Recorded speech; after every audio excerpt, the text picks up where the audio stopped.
Bonjour et bienvenue à tous dans cette vidéo. On est sur une parcelle aux Pays-Bas qui a été divisée en deux. Une partie, on va dire, en préparation du sol conventionnel, avec labour et affinement et ainsi de suite.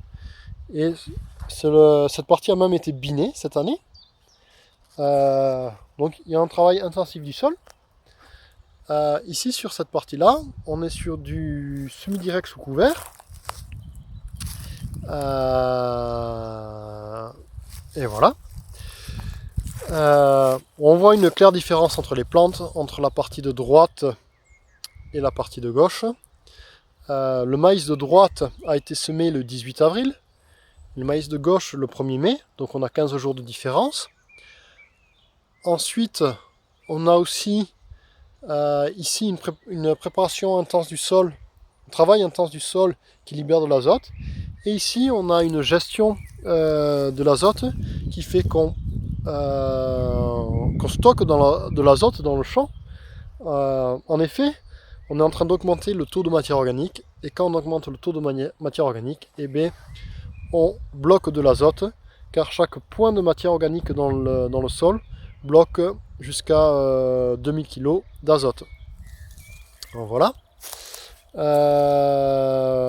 Parlons un peu des herbages. Cette partie de la parcelle a été traitée et binée. Et il faut dire que c'est très propre, c'est très joli à regarder. Les plantes sont vigoureuses et il n'y a pas un brin d'herbe.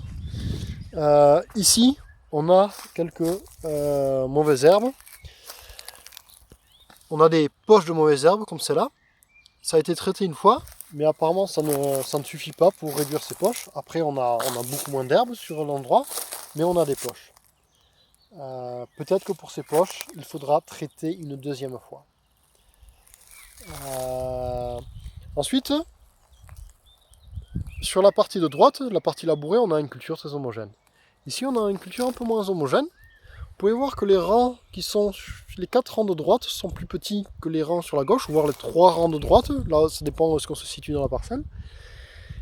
Et après, ça s'améliore un petit peu. Mais plus loin encore, on a un peu une poche par là-bas qui est un petit peu moins, où les plantes sont moins vigoureuses. Puis on revient par là-bas, on a de nouveau des plantes vigoureuses. Donc on a des effets de zone qu'il faudra travailler et améliorer. Parce que le but c'est quand même d'avoir une belle culture homogène. Voilà. Et dernier point sur lequel je voudrais commenter, on avait semé en compagnon crop, donc des plantes compagnes de colza, et elles sont bien parties avec le désherbage.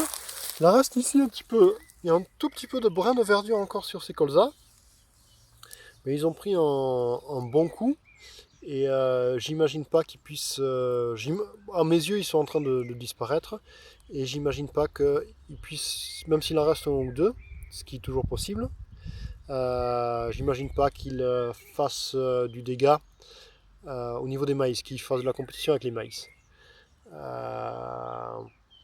Voilà la ligne, on voit bien qu'il y a, la plupart des colzas sont bien morts, il y en a un ou deux qui sont encore verts, et voilà. Non.